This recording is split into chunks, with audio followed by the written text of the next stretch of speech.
Hi, it's me, then again and again, Char. Bali, magpipick up tayo ng items for today's video. Bali, tayo ay isang online seller sa mga hindi nakakaalam dyan. Ay, walang nagtatanong, Char.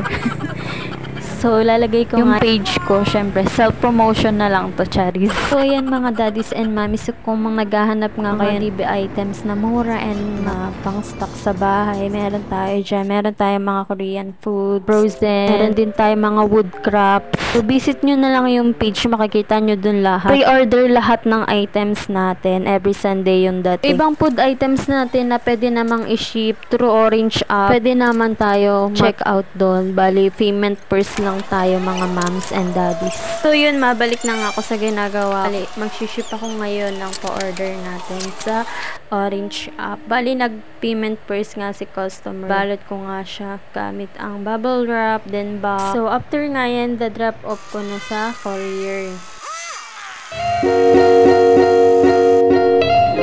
And may Shanghai bangus nga pala akong deliver. So yun, after a few hours, nakauwi na din kami. So it's time for workout naman tayo ngayon for today's. Bali, ang workout ko ngayon is for my core and tummy. So, ito lang mga karaniwang kong ginagawa sa tummy workout ko. I mean, hindi yan may nakisali kasi. So, first thing dyan, syempre ang ating pag-stretching. Then, next mo na yung routine mo. Saan ka mas convenient na routine. Bali, sa akin ang ginagawa ko is scissor, planking, bicycle crunches. Then, tsaka ako siya sinusundan ng end ng planking ulit na 30 minutes to 1 minute. And after ko mag-workout is naliligo na ako. So, ngayon naisipan ko lang gumawa ng sugar wax. So, bali, ang kailangan lang natin dyan is asukal. Any color naman ng asukal ay pwede. Then, 2 tablespoon lang yung ginamit ko. Then, 2 tablespoon din ng tubig. Then, kalamansi. 3 peraso. Pwede na siguro yun. Then, lulutuin mo lang siya sa medium heat.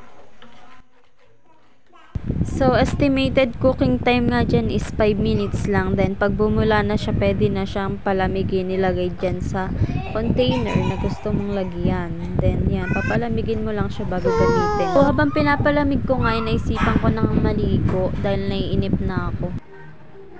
So, before nga ako maglagay ng sugar wax nating ginawa, naglagay muna ako ng powder sa aking kilikili. So, bali, first time ko nga lang pala itong gagawin. So, tingnan natin kung kaya ko yung sakit. Ay, tutulot niya, Char.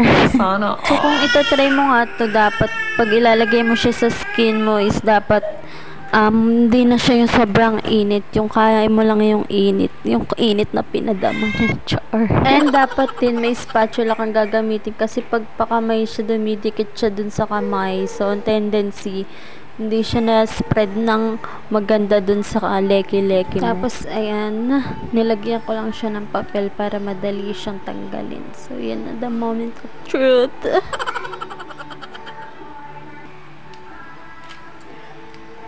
Oh, pak, ganun, tanggal yung brain. Halata namang di masakit. Tingnan nyo naman yung muka. Pak, tingnan nyo naman tanggal na yung pinakang sama ng loob niya. Meron talaga natatanggal. So, very effective nga and very, talaga to, suggestible. Suggestible. So, yun. Try nyo na din to mga sis. Pero siya, convenient siya gamitin. So, bali marami nga natira na iano ko na lang din siya sa binti ko.